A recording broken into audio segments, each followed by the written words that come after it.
গল্পের তরী ভেসে পড়ে নতুন নতুন গল্পের যাত্রায়।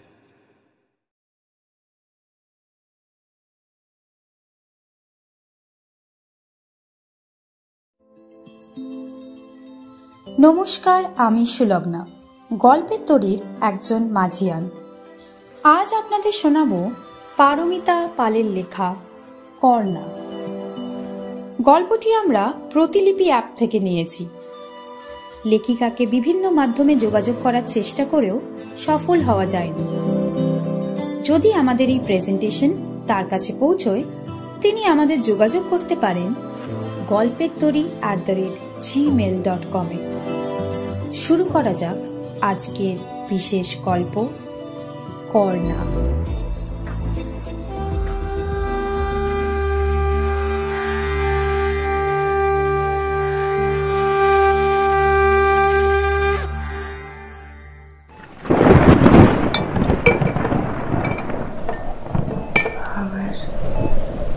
আমার জ্ঞান লোপ পাওয়ার মুখে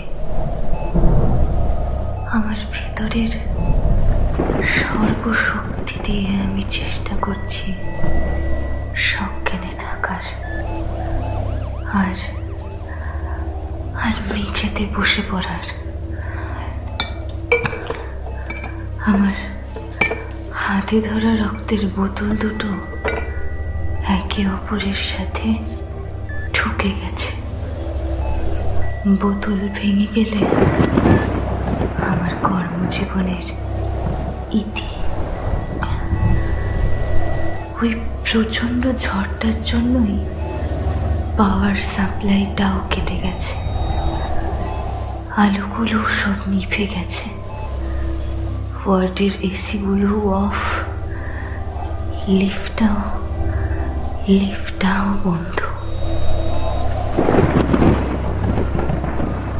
এখন বাইরে দমকা হাওয়ার দাপট চলছে।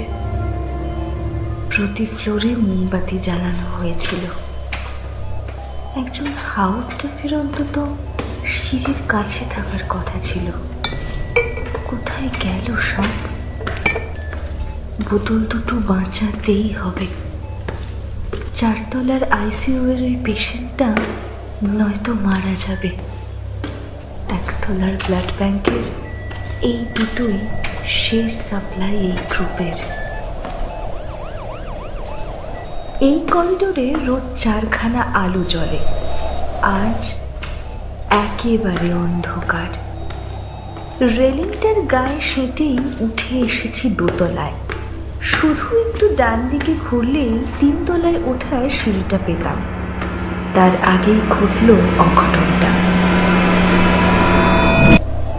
প্রায় অন্ধকারে 2 তলার করিডোরের বাঁ দিকের দরজাটা খুলে যেতেই আমি বুঝতে পারলাম ও বেরিয়ে আসছে। চারপাশের এই নিকষ কালো অন্ধকার যেন আমার সর্বশক্তি গ্রাস করতে শুরু করেছে। অন্ধকারটা যেন আরো জমাট হয়ে ধীর পায়ে এগিয়ে আসছে আমার দিকে। আমি চেঁচাতেও পারছি না। ওই বিকট দর্শন কালো নগ্ন বিশাল দেহটাকে দূর থেকে দেখে আমার গলার আওয়াজটাও চলে গেছে। সিস্টার, একটা ক্ষীণ শব্দ ভেসে এলো অন্ধকারের বুক চিরে। সিস্টার। এমনিতে এই ডাকটা আমার বড় প্রিয়, কিন্তু আজ এই অন্ধকারে ওই একই ডাকে আমার পিঠ দিয়ে একটা ঠান্ডা স্রোত নেমে গেল। সিস্টার, তোমার কি হয়েছে? তোমার কি শরীর খারাপ করছে?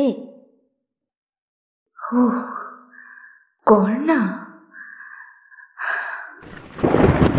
2 তলায় ডিউটি থাকলে ওর কাছে আমায় অনেকক্ষণ থাকতে হয়। তখনও শুধুই একটা পেশেন্ট। রাতে করিডোরে কর্ণার হাঁটার কথা অনেকবার শুনেছি। 2-3 জন নাকি ওই দৃশ্য দেখে অজ্ঞান হয়ে গেছে। আমার একবারও এই ফ্লোরে নাইট ডিউটি পড়েনি। আজ বুঝলাম কি অসহ্য ভয়ের এই দৃশ্য।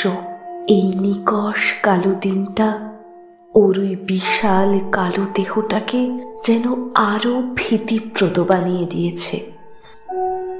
আমি মল পড়া ওর ভারী পায়ের আওয়াজ শুনতে পাচ্ছি। বুঝতে পারছি ও আমার সামনে এসে দাঁড়িয়েছে। বুঝতে পারছি ওর মুখটা আমার খুব কাছে নেমে এসেছে, কারণ এত অন্ধকারেও ওর চোখ দুটো দেখতে পাচ্ছি। সিস্টার, তোমার কি হয়েছে? তোমার কি শরীর খারাপ লাগছে? কর্ণার কথাটা আমার কানে ঢুকছে, কিন্তু মাথায় ঢুকছে না। আমি এক দৃষ্টে ওর দিকে তাকিয়ে আছি। বোতল দুটোকে সামনের দিকে শক্ত করে ধরে আছি। ও আমার হাত থেকে বোতল কেড়ে নেবে না এটুকু জানি, কারণ আমাকে ও ভীষণ ভালোবাসে। আমার হাতটাকে আঁকড়ে ধরে ঘুমোতো ও, কিন্তু ওর জুলজুল চোখে ও বোতল দুটোর দিকেই তাকিয়ে দেখছে। আমি বুঝতে পারছি ওর তৃষ্ণা মাত্রা ছাড়িয়ে গেছে। আজ অমাবস্যা না? রক্ত, তাজা রক্ত। কোথায় নিয়ে যাচ্ছ সিস্টার? কর্ণার হাতটা বোতলের দিকে এগিয়ে আসছে। ওর মুখটা আমার দিকে এগিয়ে ও জিভটা বার করলো। জিভ আমার কোলে রাখা বোতলের ঠিক নিচে রাখলো। আমার গলার স্বর দেহের শক্তিকে একেবারেই জবাব দিয়ে দিয়েছে। আমি বুঝতে পারছি না কি হচ্ছে। কর্ণা একইভাবে ঝুঁকে রয়েছে। আমি একটা স্থবির পাথরে পরিবর্তিত হয়ে গিয়েছি। হঠাৎ দেখি দূরে একটা আলো। ওটা কিসের আলো? একটু একটু করে আলোটা এগিয়ে আসছে আমার দিকে। चौकरी, छोड़ सिस्टर को, क्या कर रही है? ও কিছু করেনি, কিছু করেনি। আমি ঠিক আছি। তুমি আলুটা নিয়ে এসো। मैडम मैडम आप ठीक है ना? अरे 4 तला से फोन आया, मैं तो इसीलिए निकला। कब बुझ गया मोमबत्ती पता ही नहीं चला। अच्छा मैडम, बोतल बचाए तो? আমার সামনে এসে দাঁড়ালেন রামজি, আমাদের দীর্ঘদিনের বিশ্বস্ত স্টাফ। কর্ণা, এ কি করছো?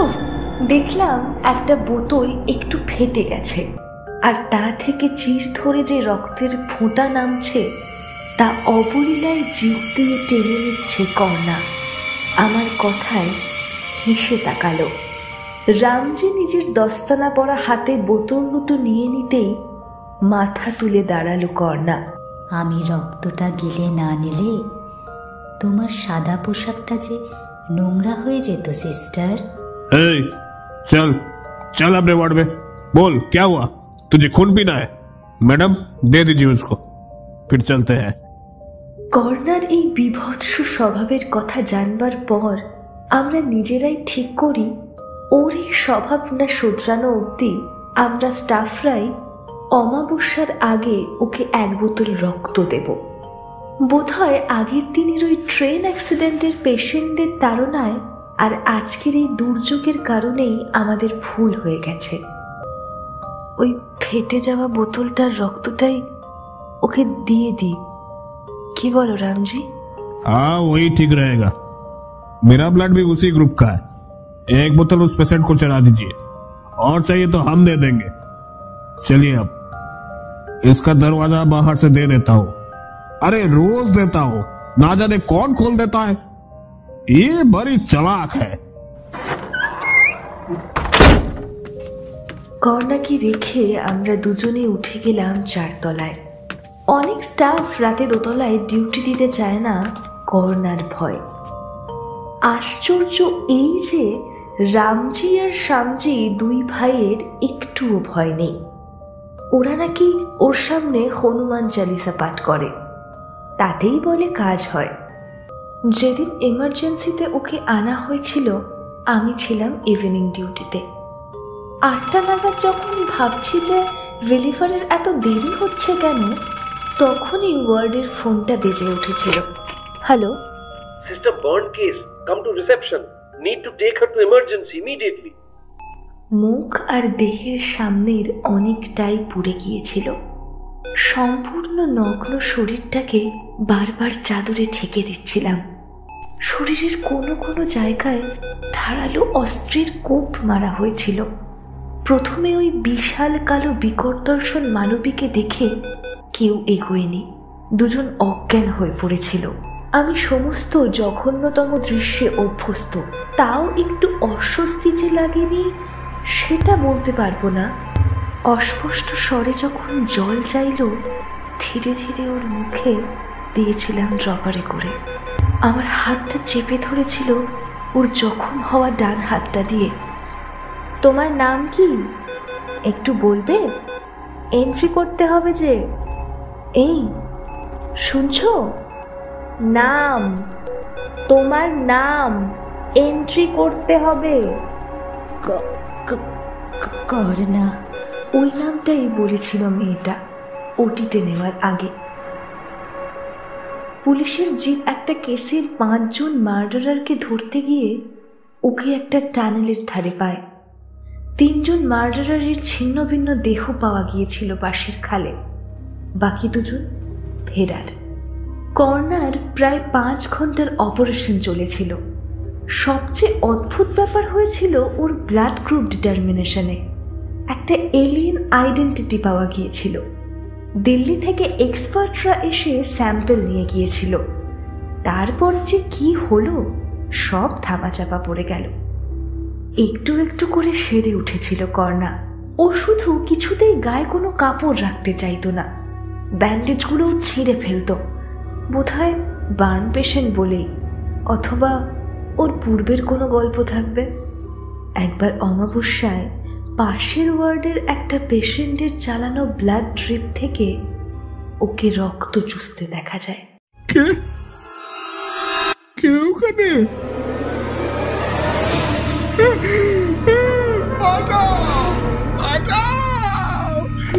রক্ত চুষে খেয়ে ফেললো ডাইনিটা। চল শালি চল, রক্ত খেকোর ডাইনি কোথাকার, তোকে আজই হাসপাতাল থেকে তাড়াবো, দেখি তোকে কে বাঁচায়। এই ঘটনা নিয়ে উত্তাল হয়েছিল হাসপাতাল। তখন মাত্র 10 দিন হয়েছিল কর্নার অপারেশনের পর। আমরা ওকে তাড়াতে দিইনি, ওর যাওয়ার কোনো জায়গা নেই। একটা অসহায় মেয়ের আবার ক্ষতি হতে দেব না। পুলিশ অনবরত জেরা করে ওকে অশান্ত করে তুলছিল। এতে বিপদের আশঙ্কা বুঝে আমি ওর অত্যন্ত শরীর খারাপের নাটক উস্কে দিয়েছিলাম, তাতেই একটু স্বস্তি পেয়েছিল। তারপর থেকে আমার প্রতি ওর টান আরও বেড়েছে। শিশুদের বড় ভালোবাসে কর্না। একবার একটা বাচ্চাকে ও নিজের প্রাণের মায়া না করে বাঁচায়। 3 তলার একটা বাথরুমের জানলার গ্রিল থেকে ঝুলছিল বাচ্চাটা। আমি সে সময় 2 তলায় ছিলাম। ফোনে কথাটা শোনার পরে আমি 3 তলায় উঠে যাই। কর্না এখানে আসার 21 দিনের মাথায় ঘটে ঘটনাটা। ও যে কিভাবে 2 তলায় ওর লাগোয়া বাথরুমের গ্রিল থেকে বেরিয়ে বাচ্চাটাকে বাঁচিয়েছিল সেটার সাক্ষ্য দিয়েছে বাচ্চার মা। যদিও বাচ্চার মায়ের বেশিরভাগ ব্যাখ্যা কর্তৃপক্ষ আজগুবি বলে উড়িয়ে দিয়েছিল। কর্না কিভাবে বেরোলো সে ব্যাপারে কর্তৃপক্ষ তদন্ত কমিটি বসিয়েছিল। সে সময় রামজির ভাই শ্যামজি ডিউটিতে ছিলেন। উনি নিজের ওপর জানলার গ্রিল খুলে দেওয়ার দায় নেন। কর্তৃপক্ষ তারপর ঘটনা চাপা দিয়ে দেয়। কোনো অজ্ঞাত কারণে বা হয়তো কোনো অদ্ভুত বিশ্বাসের ভিত্তিতে 3 তলার চাইল্ড ওয়ার্ড থেকে মায়েরা কর্নার আশীর্বাদ নিতে আসে। কি যে খুশি হয় ও বাচ্চাদের দেখলে। কর্না সেরে উঠেছিল খুব তাড়াতাড়ি। শরীরে অতগুলো ধারালো অস্ত্রের আঘাত আর প্রায় 70% পুড়ে যাওয়ার পরেও ও যে কিভাবে সেরে উঠল তা একমাত্র ভগবানই জানেন। চারতলায় পেশেন্টটাকে ব্লাডটা চালিয়ে দিয়ে হাঁপ ছেড়ে বাঁচলাম। আমার এক কলিগ মিনতি ছিল বলেই রক্ষে। রামজি দোতলায় ডিউটিতে ফিরে গেল। মিনতিকে একটু পেশেন্টের কাছে থাকতে বলে আমি রেস্ট নিতে গেলাম। শরীরটা কেমন ক্লান্ত লাগছিল।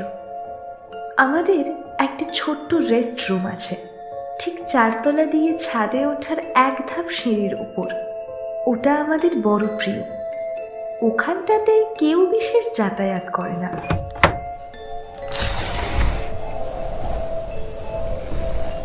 ঘন অন্ধকারে জানলাটা খুলে দিয়ে টেবিলের ওপর শুয়ে পড়লাম। কতক্ষণ ওভাবে ছিলাম জানি না। হঠাৎ গায়ে একটা অজানা স্পর্শে ঘুমটা ভেঙে গেল। কে কে কে তুমি এখানে কেন? আমি বুঝতে পারছি একটা বলিষ্ঠ পুরুষের হাত আমাকে সজোরে জাপটে ধরেছে। কি হলো সিস্টার, ভয় পাচ্ছ কেন? দেখো দেখো আজকের এই অন্ধকারটা কি সুন্দর নিকষ কালো না? চলো চলো আমরা দুজনে মিলে এই অন্ধকারের একটু আনন্দ নিই, কেমন? আমাদের হাউস স্টাফ নুপুরের এই প্রবৃত্তি। আমি বাধা দিতে চেষ্টা করেও পারছি না। আমাকে প্রায় বিবস্ত্র করে ফেলেছে নুপুর। আমাকে নিজের দিকে টেনে দাঁত দিয়ে ছিঁড়ছে আমার জঙ্ঘার চামড়া। আমার গায়ে ওর লোকের আঁচড় বসিয়ে দিচ্ছিল। খুব অহংকার না তোমার? ছাড়ো, ইশারা করলেও তাকাও না। আজ বাগে পেয়েছি তোমার শরীরের সব রস আর চুষে খাবো। তারপর ছেলেটুকু কাল খুঁজে পাবে সবাই।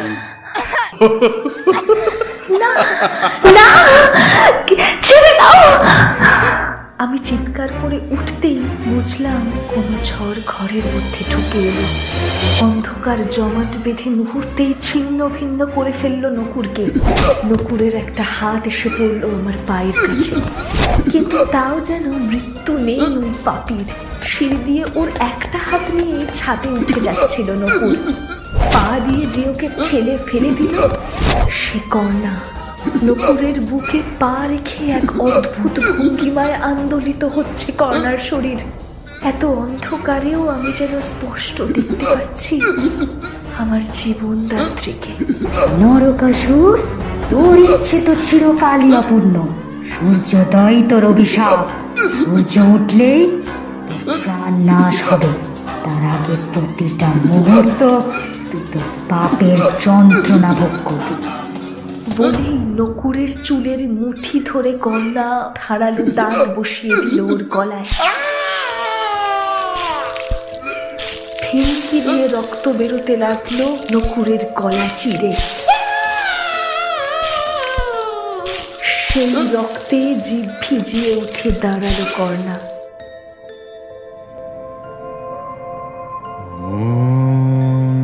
শ্রী কালিকাयै নমঃ।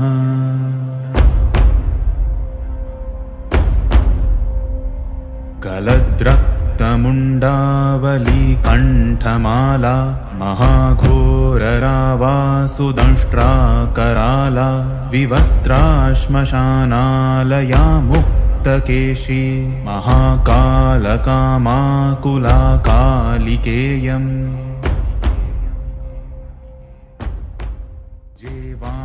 এর পরের ঘটনাগুলোর আমি শুধু নির্বাক সাক্ষী রয়ে গেলাম। সবটাই কেমন ভোরের মধ্যে ঘটে গেল। কর্ণা পুটলি করে ধরিয়ে দিল আমার বাকি পোশাক, আর আমার কাপড় দিয়েই বেঁধে ফেললো নিজের সাথে।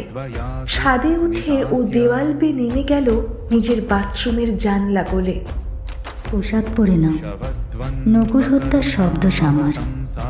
আগেও তো আমি ধর্ষক আর প্রতারকদের খুন করেছি। সেবারের বাচ্চাটা আমায় মা বলে না ডাকলে আমায় কি ওই শয়তান বাঁধতে পারতো নাকি? আমার উপর অত্যাচার করতে পারতো? আমি রামজিকে ডেকে দিচ্ছি। ও বলবে তুমি আমার নিরুদ্দেশের খবর শুনেই নেমে এসেছ। নিজেকে গুছিয়ে সবার সামনে যাবে। আমার কাজ শেষ, ভোর হচ্ছে, আমি চললাম। বলেই আমার উত্তরের অপেক্ষা না করে উধাও হয়ে গেল। আমি বাক শূন্য হয়ে দাঁড়িয়ে আছি আজ। আমার মাতৃদর্শনের সৌভাগ্য হয়েছে। মা কালী এমনই বারবার কর্ণা হয়ে নেমে আসুন পিশাচ দমন করার জন্য। स्वरूपं त्वदीयं न विन्दन्ति देवा स्वरूपं त्वदीयं न विन्दन्ति देवा।